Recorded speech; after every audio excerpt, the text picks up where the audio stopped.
Coba bayangin deh, Anda punya kekuatan buat menggandakan atau bahkan melipat gandakan kesempatan hidup seseorang. Nah, hari ini kita bakal bahas kekuatan itu.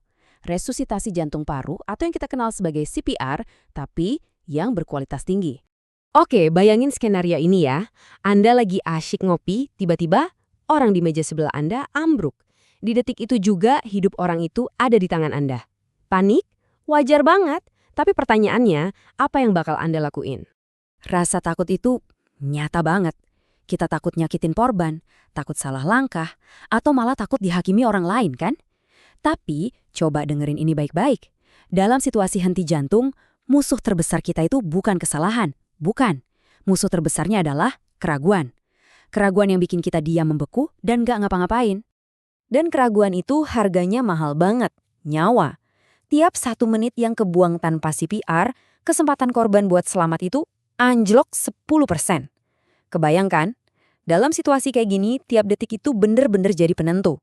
Nah, ini dia intinya. Ternyata CPR itu ada dua jenis.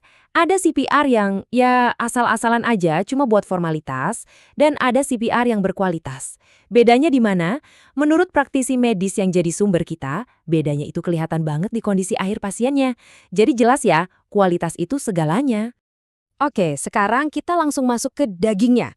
Gimana sih langkah-langkah kunci yang bisa mengubah Anda dari penonton yang panik jadi penyelamat yang penuh percaya diri?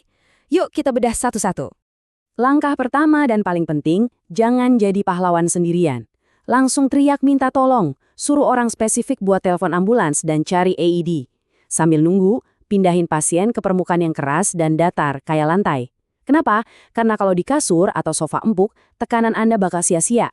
Keserap sama kasurnya, jadi CPR-nya nggak efektif. Oke, sekarang kita masuk ke teknik utamanya nih. Taruh pangkal telapak Anda di tengah-tengah dada. Tangan satunya di atasnya, kunci siku Anda, lalu tekan yang kencang. Target kedalamannya itu minimal 5 cm. Dan kuncinya lakukan dengan cepat. Kecepatannya antara 100 sampai 120 kali tekanan per menit. Terus gimana caranya biar ritmenya pas? 100 sampai 120 kali per menit? Gampang. Coba deh nyanyiin lagu Staying Alive-nya Bee Gees di kepala Anda. Atau kalau mau yang lebih kekinian, Baby Sharks juga bisa. Iramanya itu pas banget buat jadi panduan kecepatan Anda. Ini trik simple tapi ampuh banget buat diingat pas lagi panik.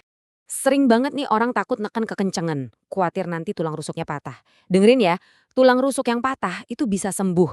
Tapi otak yang rusak karena kekurangan oksigen itu permanen, nggak bisa balik lagi. Jadi jangan pernah biarin rasa takut itu menghentikan Anda buat neken sekuat tenaga.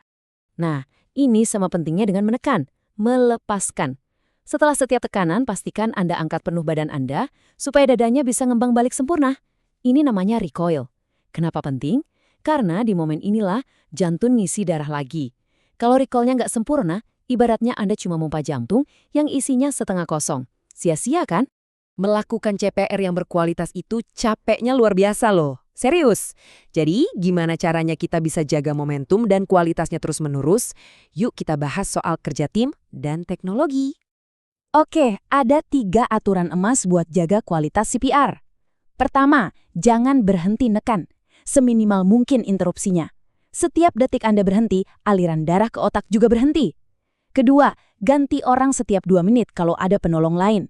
Ingat, capek itu musuh utama CPR berkualitas. Ketiga, begitu AED datang, langsung pakai. Nggak usah takut, alat itu bakal ngomong dan ngasih tahu Anda harus ngapain. Tugas Anda cuma dengerin dan ikutin perintahnya. Simple. Jadi, apa sih arti semua ini? Kenapa kita dari tadi ngomongin kualitas, kualitas, kualitas?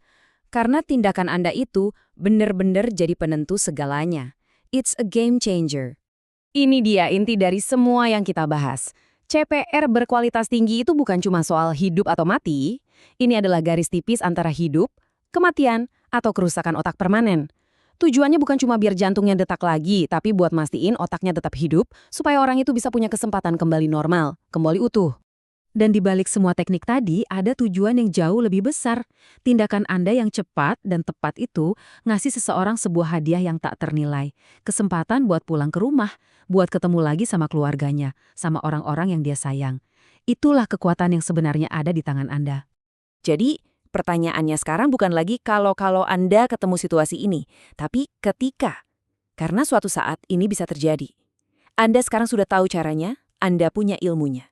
Pertanyaan terakhirnya adalah, di momen krusial itu, apakah Anda siap untuk jadi penentu?